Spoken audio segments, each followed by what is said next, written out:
warahmatullahi wabarakatuh. Pertama-tama marilah kita panjatkan puji dan syukur kepada Allah Subhanahu wa taala karena telah memberikan rahmat kesehatannya.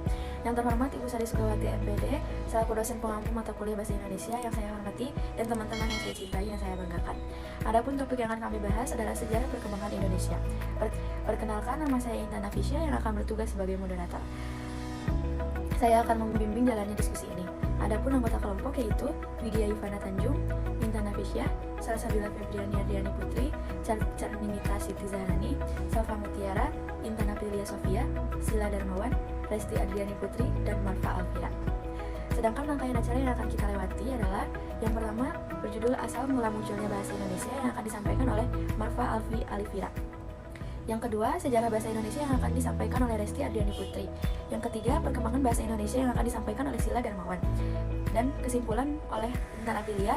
Dan yang terakhir, saran oleh Widya Ivana Tanjung. Saya Marfa Alfira dengan NPM 3141210027. Di sini saya akan menjelaskan tentang asal mula munculnya bahasa Indonesia. Bahasa Indonesia adalah bahasa resmi yang wajib digunakan oleh bangsa Indonesia dalam berinteraksi, terutama interaksi terhadap sesama bangsa Indonesia yang berbeda suku. Tetapkan sebagai bahasa nasional dan dikukuhkan sebagai bahasa negara melalui Undang-Undang Dasar 1945. Dalam Undang-Undang 1945 Bab 15 Pasal 36 disebutkan bahwa bahasa negara ialah bahasa Indonesia. Bahasa Indonesia sebagai bahasa resmi negara memiliki durasi waktu terlama sejak tanggal 18 Agustus 1945 hingga Seminar Politik Bangsa pada tahun 1999. Diawali dengan peristiwa Insinyur Soekarno dan Dr. Andes Muhammad Hatta membaca teks proklamasi kemerdekaan pada tanggal 17 Agustus. Kemudian, bahasa Indonesia ditetapkan sebagai bahasa resmi.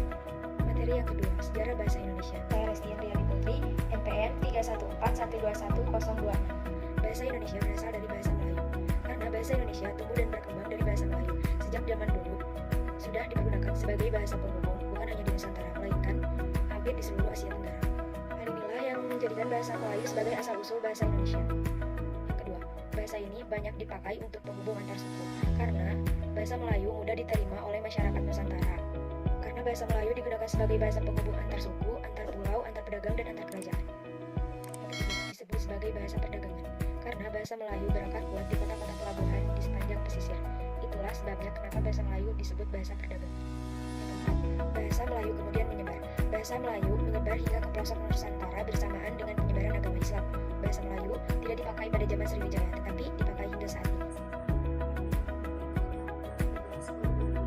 Di sini saya akan menjelaskan tentang perkembangan bahasa Indonesia hingga saat ini.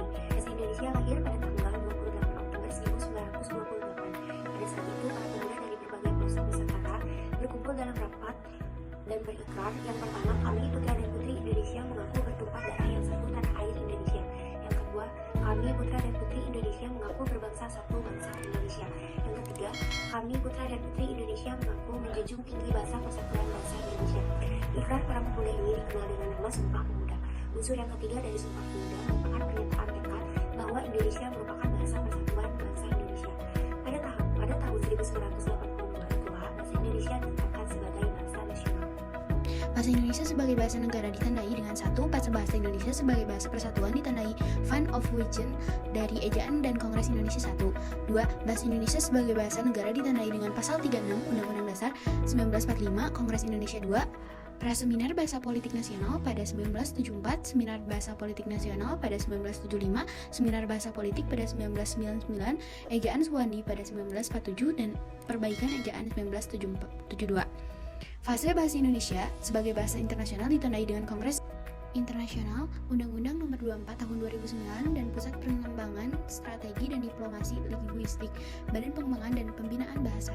Saya Intan Aprilia Sofia Tunisa dengan NPM 314121021. Saya di sini ingin menjelaskan kesimpulan. Bisa kami simpulkan bahwa bahasa Indonesia adalah Negara Kesatuan Republik Indonesia dan bahasa persatuan bangsa Indonesia. Bahasa Indonesia adalah bahasa resmi Negara Kesatuan Republik Indonesia. Bisa kami simpulkan bahwa bahasa Indonesia adalah Negara Kesatuan Republik Indonesia dan bahasa persatuan bangsa Indonesia. Bahasa Indonesia adalah bahasa resmi Negara Kesatuan Republik Indonesia dan bahasa persatuan bangsa Indonesia. Pada abad ke-5 M, berkembang bentuk yang dianggap sebagai bentuk resmi bahasa Melayu karena dipakai oleh Kesultanan Malaka, yang kelak disebut sebagai bahasa Melayu tinggi. Pada zaman penjajahan Belanda, pada awal abad 20, pemerintahan kolonial Belanda ingin menggunakan bahasa Melayu untuk mempermudah komunikasi dengan berpatokan pada bahasa Melayu tinggi yang sudah mempunyai kitab-kitab rujukan. Saya Widya Ivana Tanjung dengan NPM 314121003. Baik, untuk saran yaitu meningkatkan rasa kebanggaan memiliki dan menggunakan bahasa Indonesia dalam berbagai keperluan dan kemanfaatannya yang menjangkau seluruh lapisan, kelompok, dan golongan dalam masyarakat bangsa Indonesia, dan lebih baik menghindari penggunaan bahasa asing secara berlebihan atau di luar garis ketentuan dan kebijakan yang telah ditentukan. Sekian dari kami kelompok 2 mengenai ajaran bahasa Indonesia tahun 1945 sampai 1972. Saya Intan Nafisya selaku moderator, mohon maaf bila ada salah kata. Saya pamit undur diri. Wassalamualaikum warahmatullahi wabarakatuh.